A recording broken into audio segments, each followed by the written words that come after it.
Welcome back to Podcast Recovery, everyone. We are your hosts, David O. And Eric V. Today we are joined by a very special friend, Jessie B. How are you doing today? Doing wonderful.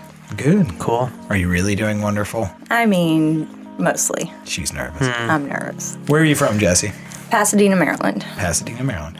When were you first introduced to recovery? Honestly, my parents are in recovery, so I've known about it for a long time. My personal path started in 2001. All right. And how long have you been clean? I've been clean 17 years. Phew, congratulations. All right. Well, with all that out of the way, we're going to turn it over to you. So pitter patter, let's get at her. All right. Well, I'd first like to thank you both for having me out. This is truly an honor. I'm very, very nervous, but it's always an honor to be able to share my experience. And we're going to have a blasty blast. Don't worry about it. Okay. So I'll start from the beginning. I grew up in a household. I just mentioned that my parents are in recovery. It's actually my mom and my stepdad. And so my mom has had problems for a very long time. My dad had issues with gambling, my biological father.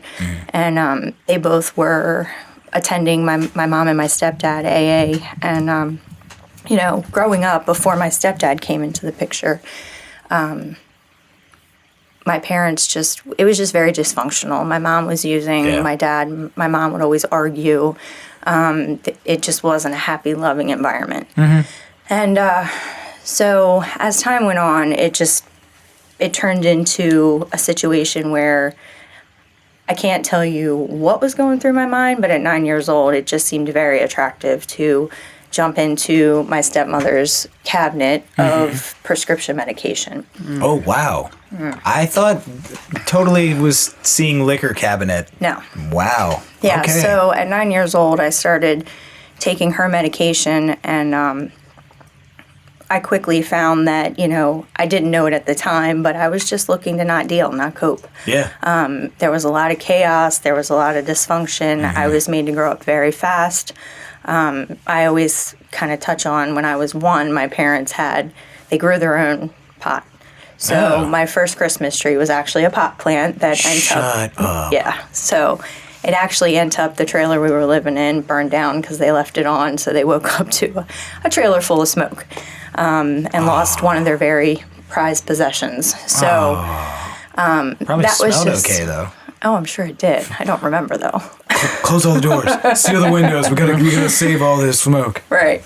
So that was very normal. At a young age, they'd be playing cards, and a thing of Coke would be going around the table, and it just, my mom had said, like at 3-4 years old, I just kind of, because I'd sit up at the table with them and put puzzles together while they played cards, like I'd lean down and pretend to like snort Coke. Oh shit. So it was very readily available in my house. And, when I started getting a little bit older, there was rewards like bong hits for doing chores, which, you did very little. And then I'd go get a bong hit, things like that. So Jesus.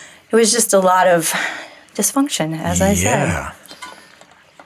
So we'll just fast forward. So, when I got clean, so I started with pills. I don't really go into a big drug-a-log. It ended with crack. Did a whole lot in between. My mom's drug of choice was heroin. So I felt like as long as I wasn't doing that, I was good. Yeah. Because the one thing that I aspired not to be was my mother. And I really didn't even have dreams or like thoughts of the future, but I didn't want to be like her. Yeah. And, smoking crack was better than shooting dope. Yeah. In my mind at that time. So that's where it ended, and it was really dark and lonely. And I remember the day that, I kind of just completely broke was I was sitting in my bedroom. I was back at my parents' house. And my mom had walked in, and at this point in my using, my mom and I would, take bong hits together, but, she was shooting dope and drinking, and I was smoking crack, and we just didn't talk about it. Yeah. So, she had actually come in my room looking to get a bong hit, and I was sitting on the bed with a pile of pills, a pile of coke, and a butcher knife. And suicide is a part of my story. By the time I was 19, I had attempted suicide 4 times. And looking back, like, it was definitely a cocktail for a disaster. Like, I wished on a regular basis to just lay down and go to sleep and not wake up. Yeah. And that never happened. So I believe that that's what was happening, is I was just done. I was ready to go. Yeah. And so when she walked in, I mean, my mom had tried to get clean for a long time. She could just never really get it. Yeah. So they knew a lot of people. We lived in Laurel at the time. And they knew a lot of people in recovery. At this point, my stepdad, my parents got together. They met in recovery at one of the many times my mom tried to get clean. And so my dad today has 30 years clean. Nice. So he's been clean through my using, my mom's using, like, the whole situation. Wow. And so they're very heavily connected in Laurel, even though she wasn't clean. And she's like, if you want help, you can get help. We'll help you. So I was like, well, I don't think I need help. I don't think I have a problem. Like, I just can't, I'm just not happy. Like, I can't stop being angry. And so it was suggested that I call a recovery house or a detox center. So I did that. They couldn't get me in. So then a rehab center said that they could take me, but I had to wait 30 days. I found out later that I didn't have to wait. They had a bed, but they wanted to see my willingness. Is really what it came down to. So I detoxed cold turkey in my bedroom, handed over my credit cards and my keys, and it was horrible. I will never forget that feeling. Yeah. No maintenance, no nothing. Ooh. And 30 days later, I went into a recovery house, or into a rehab. From that rehab, let me back up. So while I was in that rehab, I had a seizure. Ooh. And I'd had seizures prior to this and went into the hospital, was at Johns Hopkins. They did testing, and ironically, no one ever asked or tested me for drugs or anything, alcohol, nothing. But ironically, when I stopped smoking crack and I stopped doing drugs, like, the seizures eventually faded off. Weird how that works. I know, right? So a seizure happened, and they said, we're not medically equipped to have you here. Like, we can't help you. You have to leave. And I went to Laurel Hospital. And I always share this when I share about my story, is I was sitting on a bed in the ER, and the nurse came by, and he asked me if I had someone to come get me. And I said, no, I haven't talked to anyone. Like, I don't have anywhere to go. And he's like, well, we're going to have to talk about this. I got to go do some rounds. I'll be right back. And when he left, another nurse came by and pulled a curtain back. And when he pulled that curtain back, there was this counter full of prescription pill bottles. Yeah. And now I know that it was a spiritual awakening. At that point, I didn't know what it was, but I just knew that I had to get back in this rehab. Yeah. Because I did somehow realize that if I went and left that hospital or that facility and I didn't go back there, something bad was going to happen. Yeah. So I ended up sitting in that hospital for 3 days, doing any test they wanted, trying to figure out, like, how I could get back in that rehab. And they did every test possible, said everything checked out. Eventually, I was able to go back. And prior to having that seizure, like, I'd sit in the back. I only talked to the guys. I didn't pay attention. I wasn't taking it serious. And then I went back, and when I got back, they were a little leery about taking me back, and I really kind of showed that I was willing. Like, I'd sit up front, I'd get the women's numbers, I was paying attention in group, I was just giving more of an effort.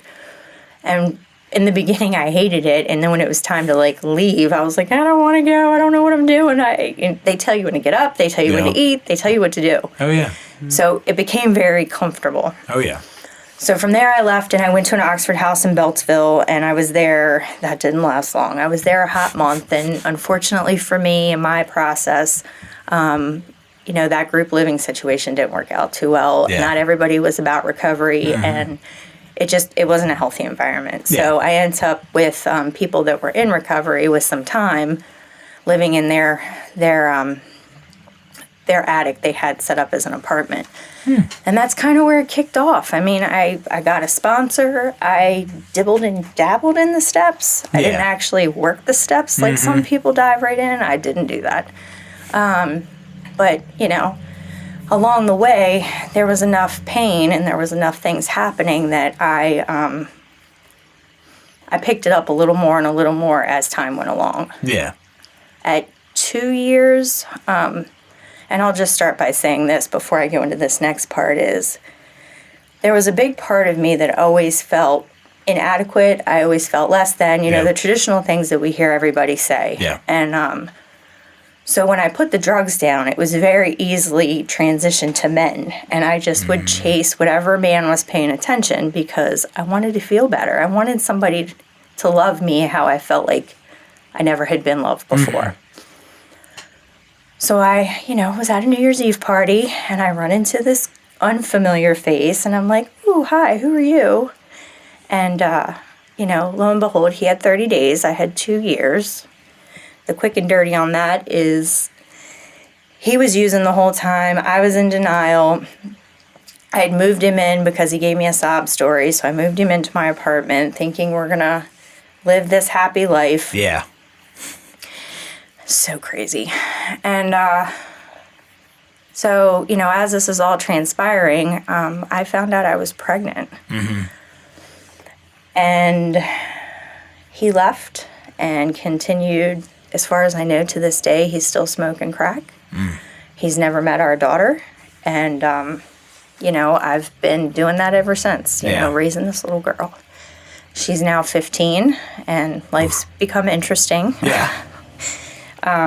But yeah, so I believe why that happened was because God realized that I needed something outside of myself. And I'm not, and I always try to preface this, I don't suggest people run and get pregnant and have babies. Yeah, no. That's not Not what a good you idea. need to fix things. No. However, for me, God knew that I needed something outside of me to stop being so self-centered and to like really focus on me to be better because I wanted a better life for her than I had.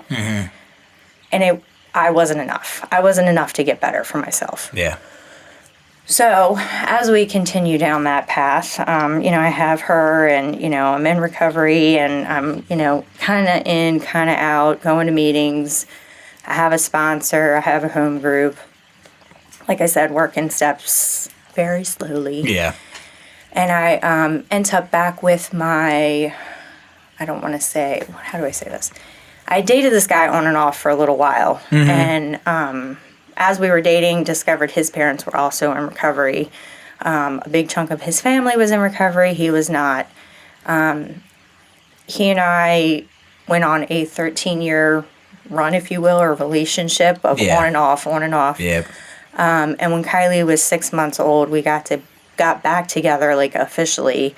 And then we married in 2008. The problem with that was I was still seeking that attention that I felt like I never got. I was still trying to fill a hole that I now can tell you that I have found I can only fill with God. I can only fill with taking care of myself. Like, it all has to be centered in me. Yeah. While we say we're a selfless program, like, there's times that you do have to be selfish. Oh, yeah.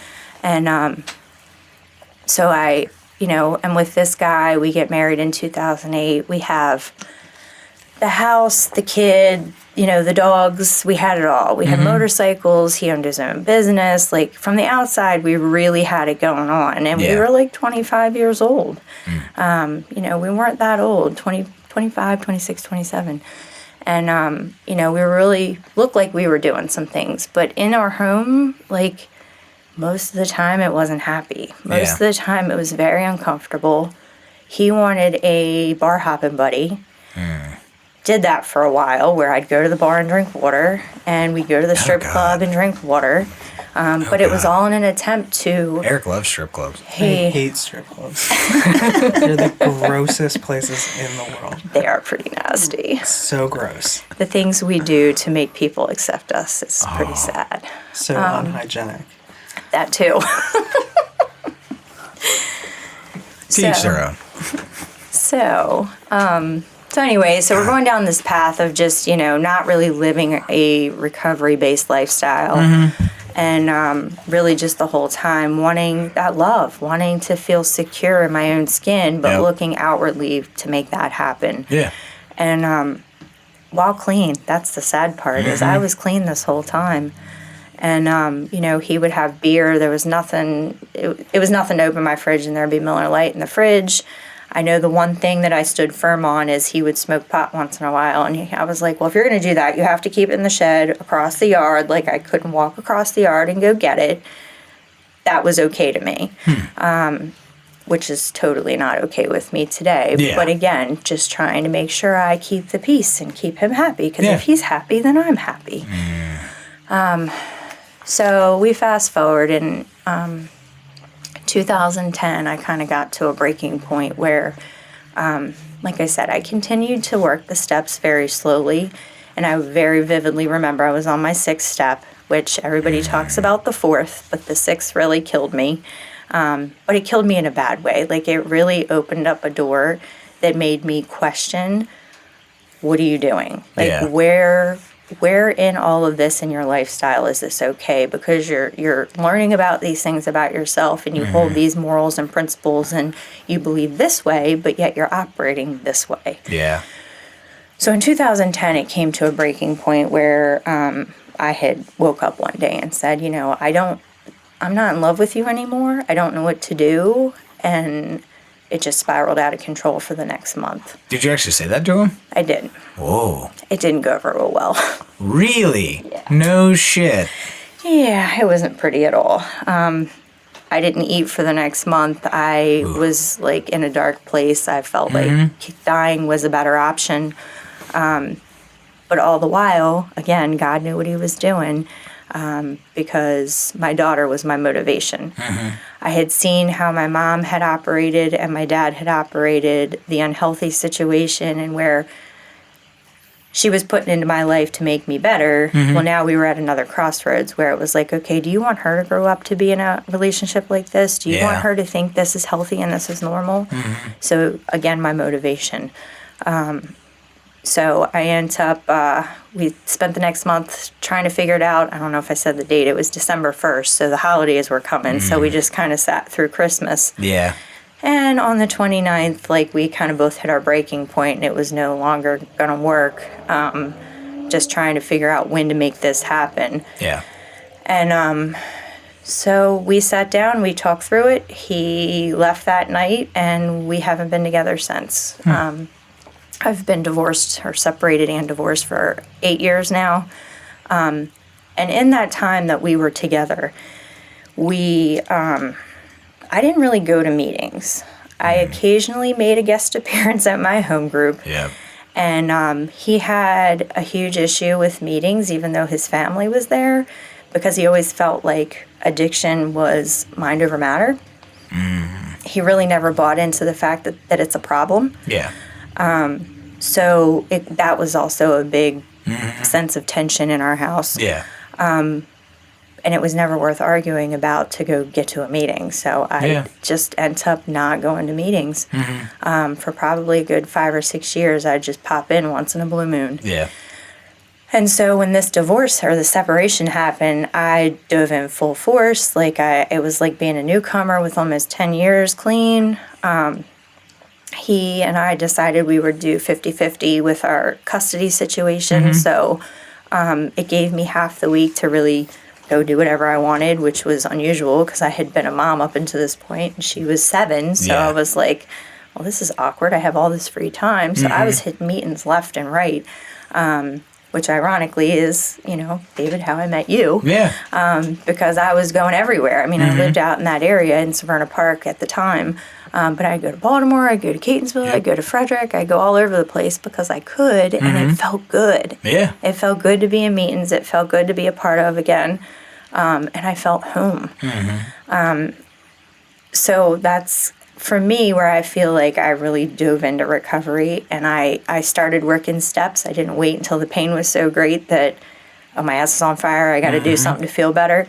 So I'd work steps, and at that point I started acquiring sponsees and, I was asked to do meetings, which still aren't my favorite thing to do. But I became a part of it. I got involved, I got in the middle, and, I feel like I've stayed there ever since. There's been, trials and tribulations that have happened since then. But the one thing I know today is that it doesn't matter what comes down the road.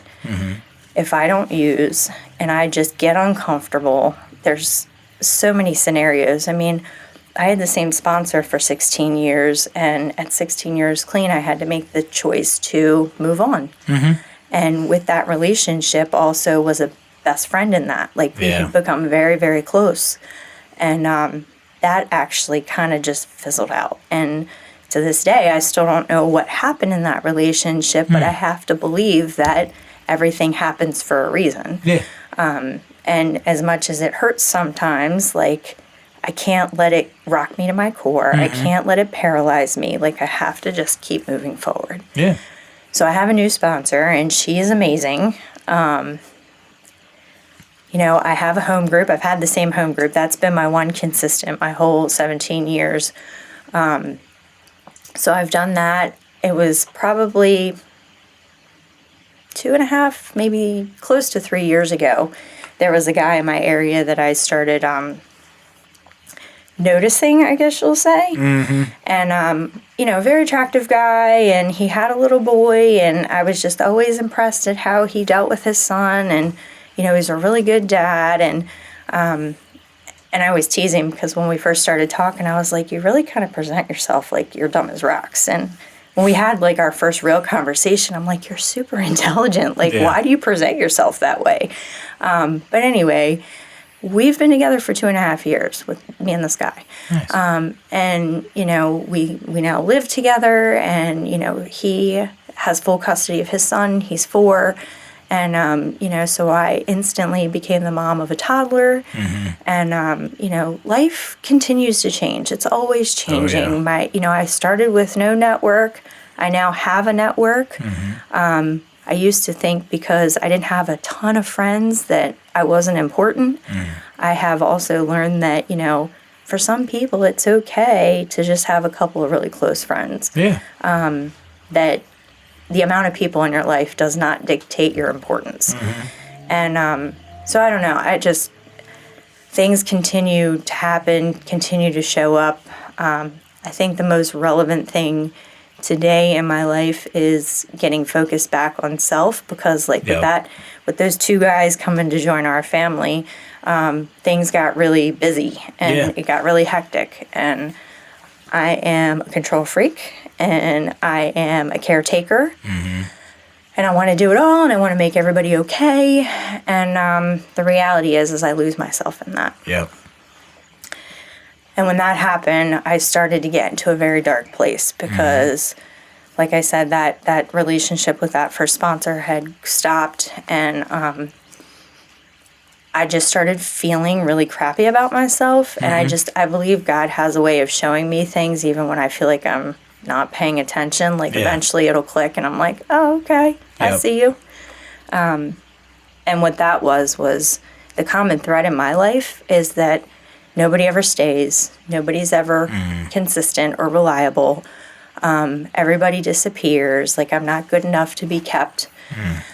And, I started feeling that way again. And at this point, my mom just celebrated 4 years in December. She dug in. She got her life together. And I always said, leading up to this point, that the 2 things I was missing after my divorce was that perfect relationship, because now I knew what I didn't want, that I knew what I deserved, and the fact that my mom would get clean. So this, like I said, the relationship piece with my sponsor spiraled, and that theme came back into my life, that I just wasn't good enough. And I don't blame her. I just think that it was another point where I had to look at that. A friend of mine who had been through some stuff herself had been going to counseling, and she had been going through a rough patch, and I talked to her about it through a recommendation from her fiance. And she said, the deal is I checked myself in. I had to go inpatient. I had to, go to the psych ward. I had to take care of myself. And I got into counseling. And she said, and in counseling, it gets real intense. I do EMDR, which is very intense therapy for, traumatic situations. And, as a kid, I was constantly taking care of my mom. And, she'd be passed out, vomiting, choking on her vomit, like walking into situations where my dad would be. I remember one specifically. We walked into the house, and a roommate that we had at the time, his sister, was on the floor giving my dad a blowjob, and I had to rip them off and pull them apart. My mom's beating her, and it was just a mess. So the trauma of being an adult as a 6-year-old and older, I just always chalked it up to not being a big deal because I didn't get raped. I wasn't physically abused, so there was always worse situations. Yeah. And the reality is, it is traumatic. Oh, yeah. And it's done something deep in my soul. Yeah. That, we talk about peeling the onion back. I kind of thought, if you address that, I don't feel good enough layer, that I dealt with it and we can move on. Yeah. Not thinking about those layers go deeper. So, I went ahead kind of against my wishes or wanting to. I didn't want to go into therapy. But another thing I've learned is when people give you suggestions, it doesn't hurt to follow them through, because sometimes they will change your life and sometimes they don't do anything, but it never hurts. Yeah. So I ventured into this path of therapy. It was a year in February this year. And I've been doing that for myself and trying to address some things. And, recently, within the last couple months, really got focused on, and this sounds really kind of shitty, but taking my power back. And what I mean by that is, not being at home and because I'm mom, I've got to take care of everything. Understanding that, I can pass some of this responsibility off to him.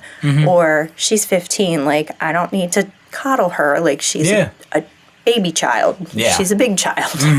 So, trying to just take some of my power back and not run myself into the ground.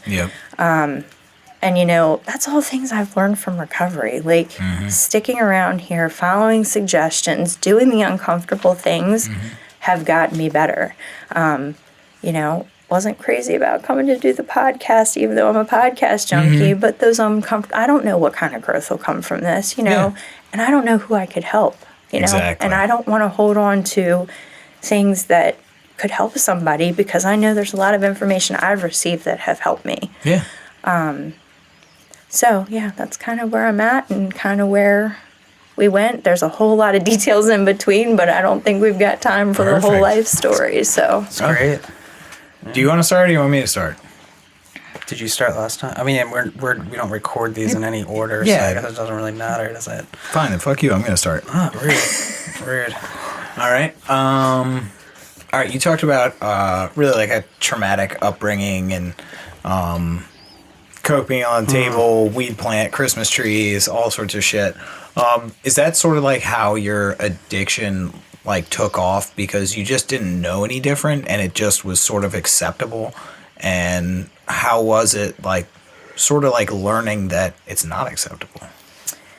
Yeah, so that's an interesting question. So it did very much, growing up, it was very much my normal. So I think that's the best way to say that. Of course, and I might be putting my age out there, but when I was growing up, the DARE program had just kicked off, everybody was anti-drugs, and so the Nancy Reagan days. Yes. Yeah.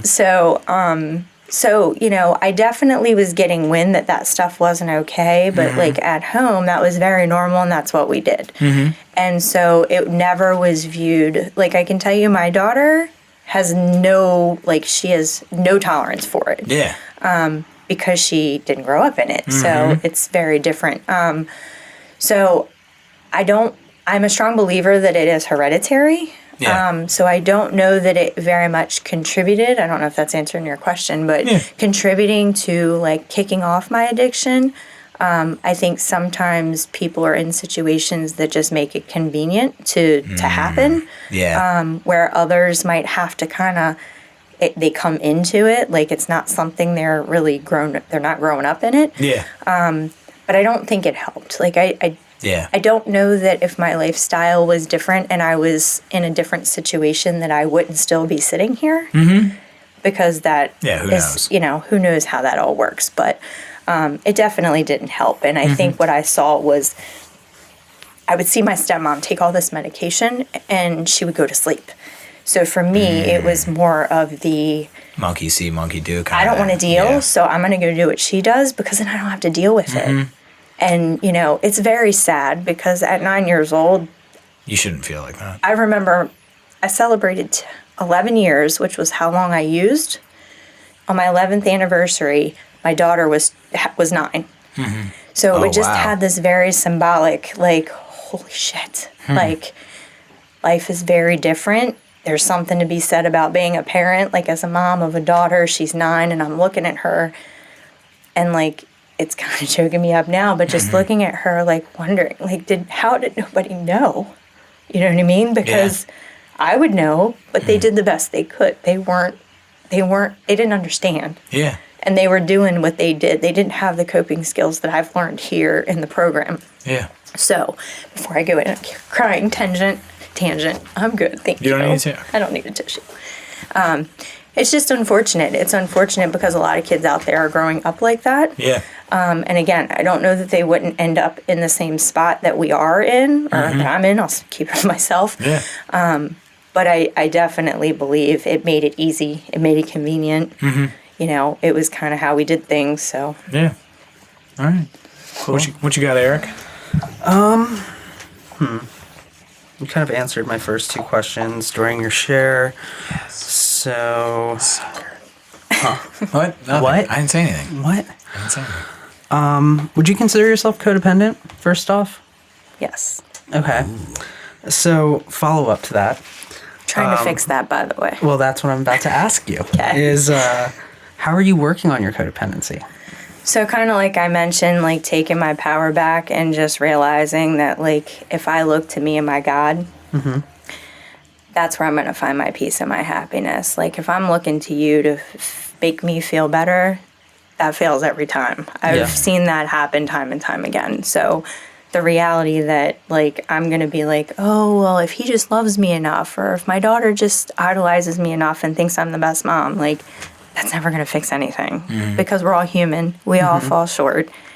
And if I just set my standards for myself and how I'm going to love myself and how I'm going to take care of myself and what that looks like, I have a better chance of not being codependent and being a lot happier. So I will be in therapy until that happens because that's the goal. Like, I very much do see the codependency there. And I feel like a lot of that comes from never feeling like I had anything. So I was always constantly, like, depending on you. And it was really my parents. Like, I wanted that love from them. So I just tried so hard, and it never worked. Yeah. Does that answer your question?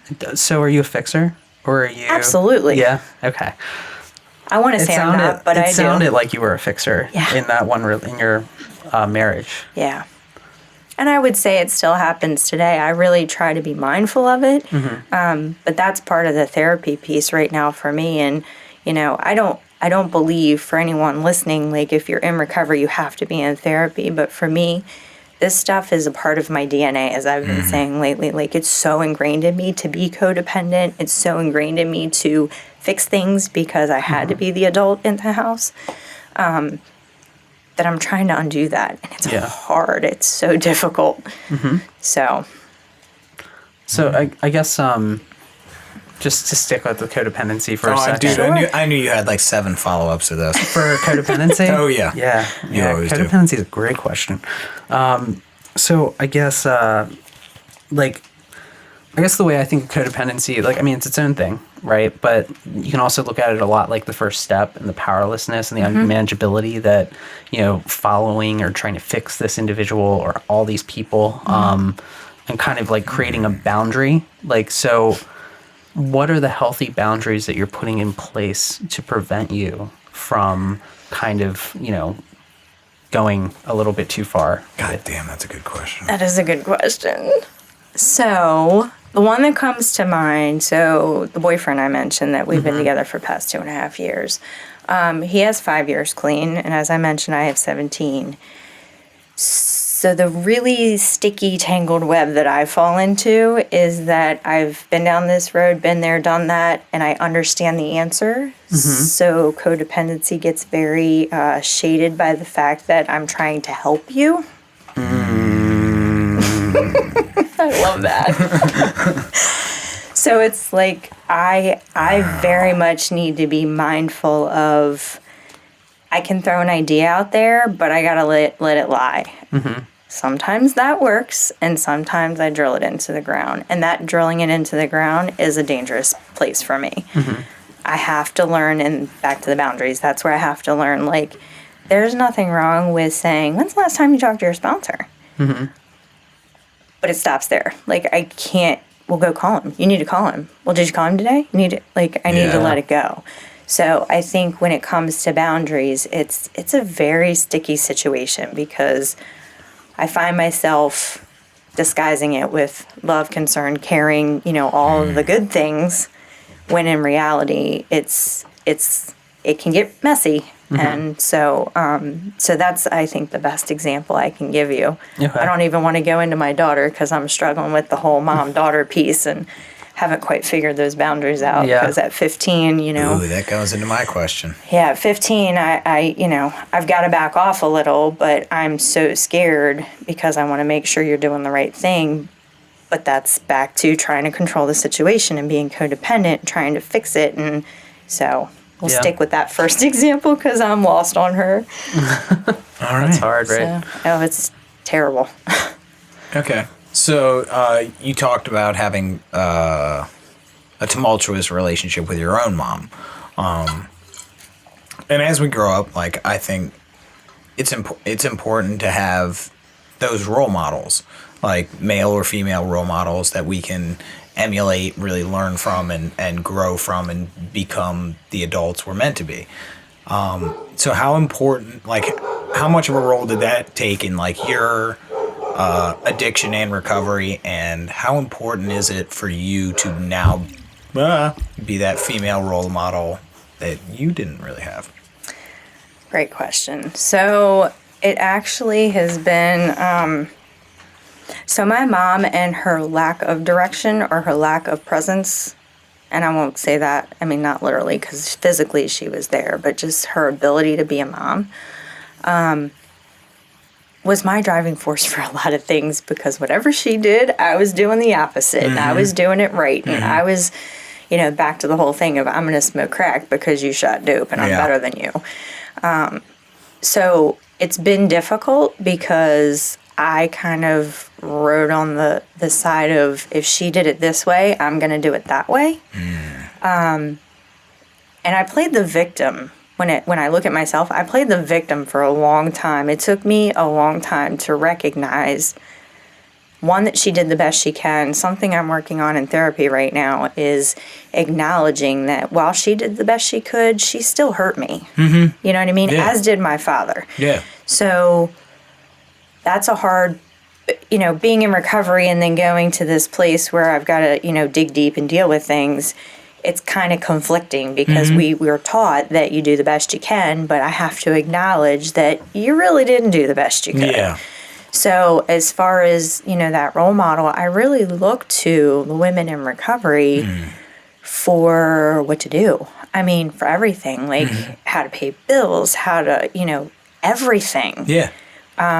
I always joke that my daughter made me a girl because when I got here, like, I didn't do makeup, I didn't style my hair, like, I was more tomboyish. I didn't really do the girly things. And having a girl, I kind of had to embrace those things. So, and then when it comes to her, like I said, I just kind of back to the codependency thing. I get really nervous because I'm like, I don't believe because you didn't grow up in this environment, back to the hereditary thing, that it can happen. But But that doesn't mean, like, kids don't come with a instruction manual. Like, No. there's no right or wrong way to do it. Everybody has their own way. What works for one kid, I'm learning right now with both of ours, doesn't work for the other. No. And that's a difficult part of life right now because all I'm doing are all the right things. And, you know, just this week, there was a situation that went down that because I am clean, I'm sober, like, I don't have anything going on in that realm, I can be attentive to what's happening to my daughter. And she's exhibiting behaviors right now that she is seeking male attention like crazy. And I feel like it's more than the traditional teenager. She's lying. She's being sneaky. She's portraying one person at home or to us and not the other. You know, when she's at school, we got a hold of her phone and she's acting like someone we don't even know. So while they're little things compared to what I was doing at 15, it's still not good. Yeah. You know what I mean? So we've set down some rules, we've set down some consequences, and I'm getting her, as of Thursday, she's going to therapy. So, which I think everybody, regardless of clean or not, or recovery or not, like, everybody could use somebody to talk to, vomit on, get their stuff out, have an unbiased opinion, and, like, learn healthy coping skills. Yeah. And while I've learned that, I'm trying to convey that to her. She's not trying to hear me because I'm mom. Yeah. She's not trying to hear any of us. Yeah. So, you know, I'm trying to not be so self-centered to think that I can fix it and get out of the way and, you know, try and get her some help, which is what I think my parents, you know, they were too caught up in their own lifestyles to pay attention and get me what I needed. Yeah. So. All right. Back to Eric with the weather. Yeah. So we've knocked off a lot of my questions. Yes. You're killing it, David. Which is good. No, not you. Yes. It's actually through like answers. So it's not you. It's okay if you want it to. It's not. Though. We have a question rivalry. So whoever. Okay. Oh yeah, we do. Do we? Don't. I think downplay you. it. I do. You 100%. have a question rivalry. I want to get the speaker to say, "Ooh, good question," to something I said first, because I'm like, yeah, fuck you, Eric. So, Man. I wish you guys could see the smiles going on. Pent up rage right here, you know. maybe we should go to therapy, Eric. I've been to therapy. Maybe like together. I think we might need. No, God, no. I think it could be very cathartic for us. No. Okay, get to your question. Good. Get to your question. So, I think I'll save this question. I'll do a stock question.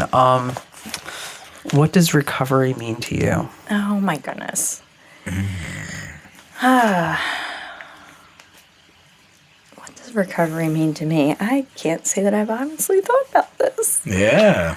I would have to say recovery, and it's interesting because I was just in a meeting where someone said that they were recovered, and I completely cringed. And it's fine, and you know, to each his own. But by being in recovery, I feel like it's very much an open-minded willingness that you've got to tap into, and you know, just being willing to look at, you know, I mean, we say it's a really simple program. You just got to change everything, right? Yeah. But like coming in here, I know I was broken, I was beaten, I was a mess, and I just needed to understand a different way. And you know, of course, we want everything yesterday, so I don't know how to answer this question. Well, there's no right or wrong answer. No, yeah. No, it very much is just open-mindedness and willingness is what comes to mind. And, you know, if you stay focused on self, I mean, going back to the guy and chasing the guy thing, like, the more I work on me, the better everybody is around me, and I'm better as a result.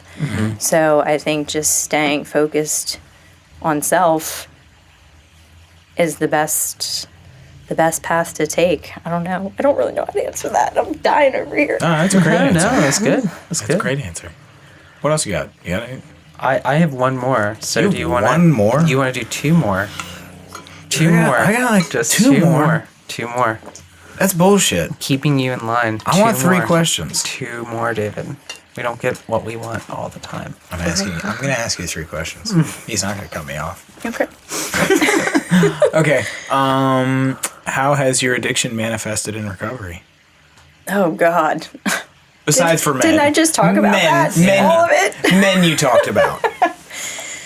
How else has it manifested in my life? Control.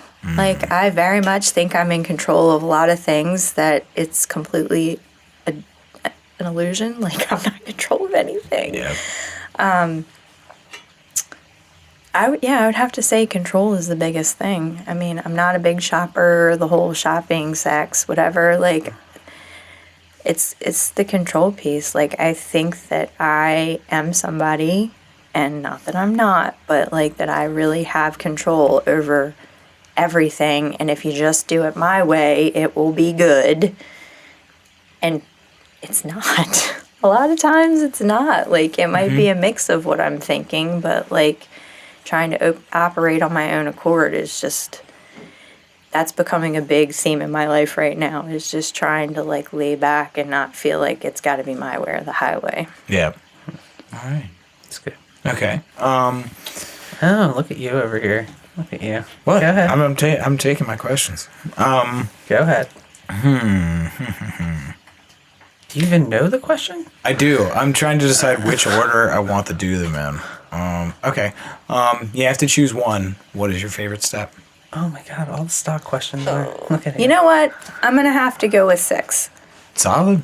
6 I'm going is to have good. to go with 6. Yeah. And I say that because of what I mentioned in my share, is that, you know, it broke the door wide open. Yeah. And everybody always says they're scared of 4, and I really wasn't scared of any of them. But then when I was doing 6, I was like, what the fuck is happening to me?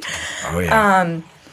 But then on the other side of it, it was just like there was a different version. And, you know, that's why it's so important to continue to work the steps. That added layer for me of therapy, like, I just want to keep evolving. And my defects run rampant. Yeah. And I don't like to acknowledge my assets. So, you know, I think that's got to be my favorite. Yeah. 6 is good. We should really keep a tally. We should start that from now on. I'll go through the rest of the episodes and like Cool. listen to them again. And, It would be interesting to know. Because I'm 3, he's 10. We've had some 12s, we've had some 1s. I think we had an 11 once. We've had an 11. 10 would be a a close 1. follow-up for me. 10's good, right? Yeah. 10's a solid answer. Because 10 keeps me in check, so I don't have to be too messy. I'm messy with myself a lot, but externally I don't do too bad. I'm waiting for the random person to be like 8. I love knowing my amends that I need to make. I don't make them in 9. No. I don't do the 9. It's about but the 8 is it's great. about the organization. Yes, I you like know? lists. Like list. It's all about the list, man. All right, 1 and 1. You go. All right. So,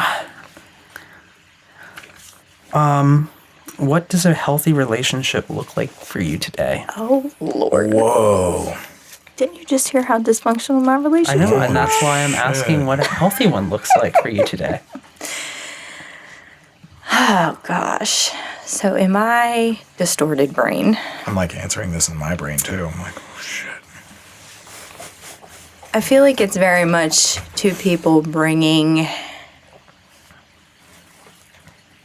a sense of ownership to the table, a sense of, like, one thing I really appreciate is brutal honesty, and I don't mean that it can't be compassionate, but I don't do secrets. I've lived that life of just doing what you want to make the other person happy. So I feel like honesty, communication is key. You know, and just really putting it out on the table. I don't even know how to say that, but just being able to have open, candid conversation. Transparency. Exactly. And I don't even mean in intimate relationships with friends. Yeah. I mean, I've had struggles with that, you know, not even that long ago. You know, with my daughter, that's always a tension point because I'm trying to like dig it out of her, and she's like, looking at me like, what the fuck is going on? I don't want to talk to you.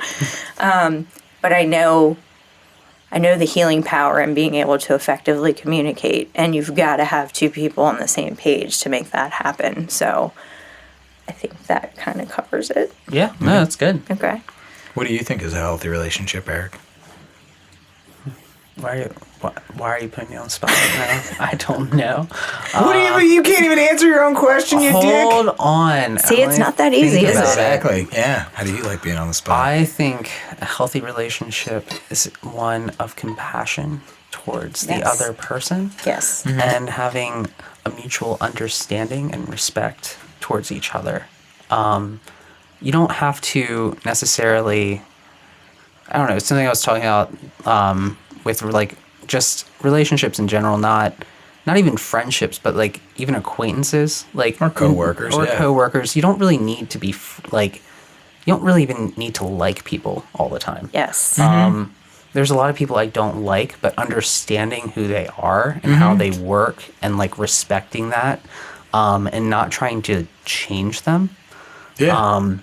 Yeah. Because there's like a lot of people I just really don't like, but like I guess like that's just who they are, and like I try to maintain a relationship out of respect, and Yeah. you know, that's kind of, you know, not trying to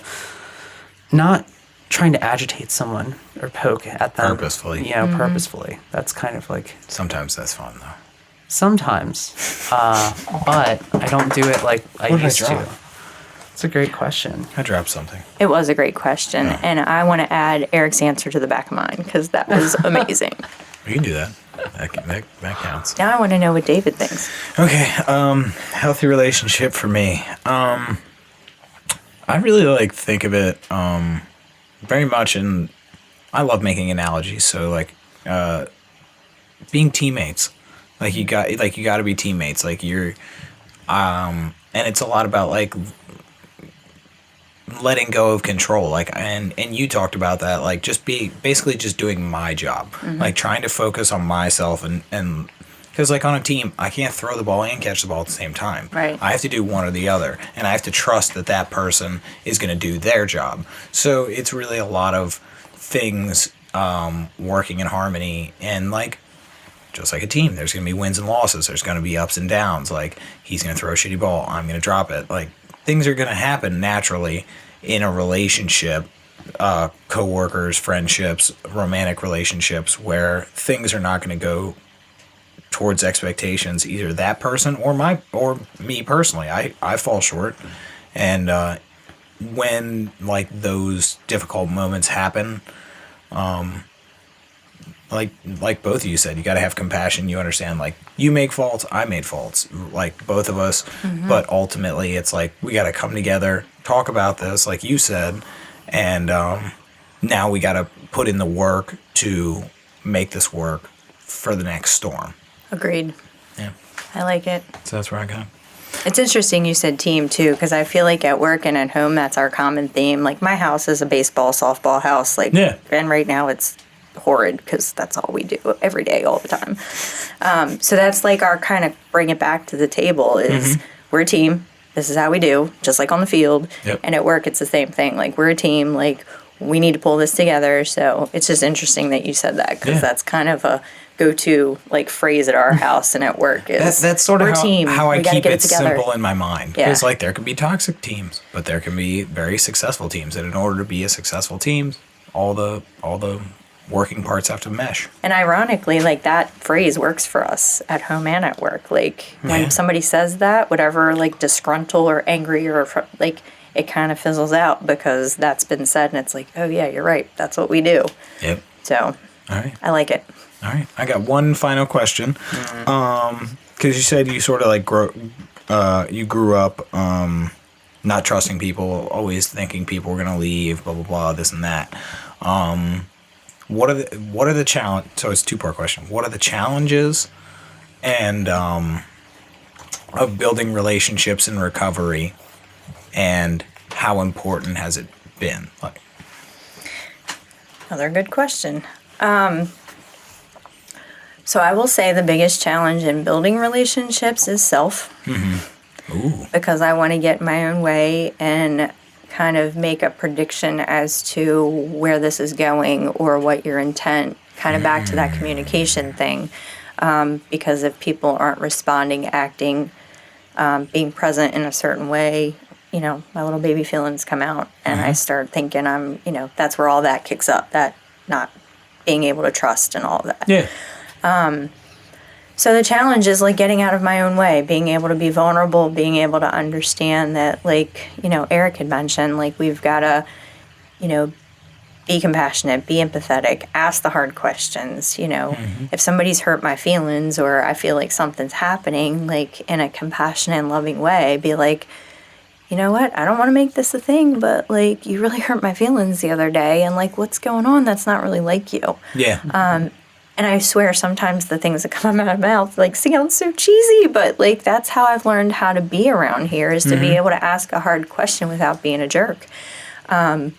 Which that part's kind of easy for me. It's the getting the balls to go make that phone call because I'm thinking, oh, I'm just not good enough. I'm just not good enough. So that's the challenging part. It is extremely vital to make relationships in here. And I guess where I'll go with this is that first sponsor that I had, that was my only friend in recovery for 16 years. So while I had acquaintances in here and I knew people and people knew me, nobody knew me. Yeah. So kind of touching back on the challenging part, that when that relationship started to fizzle, I think that's why it hit me so hard. Yeah. Because, like, I'm going to try and sound hip and stuff right now, but that whole ride or die, you know what I mean? Like, she was from the beginning. Oh, wait, hip? Wait, is ride or die hip still? I don't know if it's She's still a mom. Like, She's a mom. It's She's, not. she doesn't Okay. know. Like Rough Riders, like ride or die? Like, Oh my God, that's not where what I you was mean? taking it. That's what I'm thinking. I'm thinking like DMX and like... Young guys at work say it all the time, and they're like 20. Oh, God. Anyway, no, but that whole piece of just being that no matter what person, you know what I mean? And then when it fizzled out, and at that point I had friends, a couple years ago I had built a network and I had friends, but then I went back to square one because I started second guessing, like, well, if you've been my everything for 16 years, and that's where that making friends, building relationships, and having a network is important. Yeah. Because you go into that codependent role and you throw your everything into someone, you're going to fall and you're going to hit your head and it's going to hurt and you're going to hurt. So, relationships, network, very important, and just allow yourself to be uncomfortable. I have to, or I'm not going to be good. Love it. All right. Well, I think we are out of questions. Yeah. Jesse, we're going to give you a very short moment for you to talk to all the people out there struggling, all the recovering addicts, all the people who are still using, who are trying to find a way.